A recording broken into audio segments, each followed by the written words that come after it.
आपने कहा अपने आप से हम क्वेश्चन नहीं करते हैं, और ये बात बिल्कुल सही है। जब तक क्वेश्चन नहीं करोगे ग्रो कैसे करोगे लाइफ में? अब ये सही क्वेश्चन क्या है और गलत क्वेश्चन क्या है?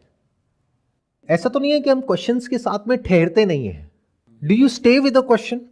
क्या कभी ऐसा होता है कि कोई एक क्वेश्चन है जो माइंड में आया, and that to it has to be the right question. अभी राइट और रॉन्ग क्या है उस पर अभी हम आते हैं, बट अगर कोई राइट क्वेश्चन आ भी गया मान लो आपके माइंड में, पहले तो आपको ये नहीं पता कि वो राइट है रॉन्ग है, उसके बाद में अगर वो राइट आ भी गया तो ऐसा नहीं होता कि वो आ करके चला जाता है अगर उसका आंसर आपको फटाफट नहीं मिलता है, कुछ मिनट में या कुछ घंटों में नहीं मिलता है। लेकिन अगर उस क्वेश्चन के साथ ठहरना है for a few days without an answer, तो क्या हम अनकंफर्टेबल नहीं होने लग जाते हैं? क्या हमें डर नहीं लगने लग जाता है? क्या ऐसा नहीं लगता है कि बहुत हो रहा है अब छोड़ो इसको? एंजाइटी होने लग जाती है। एंजाइटी होने लग जाती है, क्योंकि आप एक अननोन टेरिटरी में घुस गए।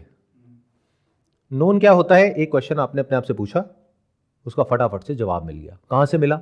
अंदर जो इंफॉर्मेशन पड़ी हुई थी वहीं पे उसका जवाब भी पड़ा हुआ था। तो 99% लोग जो कि एक मीडियोकर लाइफ जी रहे हैं, उसमें से 1% को मैंने हटा दिया, exceptions are always there. Reason could be something else, may be health, may be this, may be that, कुछ और हो सकता है, बट 99% लोग जो मीडियोकर लाइफ जीते हैं और उसी में मरते हैं, उसके पीछे रीजन क्या है? उनकी जो थिंकिंग है उसमें क्वेश्चनिंग की गुंजाइश ही नहीं है। जितने क्वेश्चंस पूछने थे वो पूछ लिए बचपन में, उसके आंसर्स मिल चुके हैं, अब उनके पास आंसर्स तो हैं, क्वेश्चंस है ही नहीं। And this is the sign of intelligence. आप इस चीज से रिलेट करो अपने घर में या अपने फ्रेंड सर्कल में, रिलेटिव्स में, वो लोग जिनकी एज ज्यादा है, आपसे मान लो डबल एज है, लेकिन उन्होंने लाइफ में कुछ ढंग का अचीव नहीं किया है। अब उनके पास अब जाओ, किसी भी चीज के बारे में बात करो, उनके पास में हर बात का जवाब है, एक ओपिनियन है, अपना एक बिलीफ है, लेकिन क्वेश्चन एक भी नहीं है ढंग का। और कभी ये तो है ही नहीं कि मुझे नहीं पता। They never say that. जितना आपको नहीं पता होता एक्चुअल में अंदर से, यानी जितना आप इंटेलिजेंट नहीं होते हो, उतना ही आपके पास में जवाब ज्यादा होते हैं। और जितना आप अंदर से वाइज होते चले जाते हो, इंटेलिजेंट होते चले जाते हो, उतना ही आप साइलेंट होते चले जाते हो। ये यूनिवर्स इतना बड़ा है, इसमें इतनी कॉम्प्लेक्सिटीज हैं कि you can not speak confidently and clearly about anything.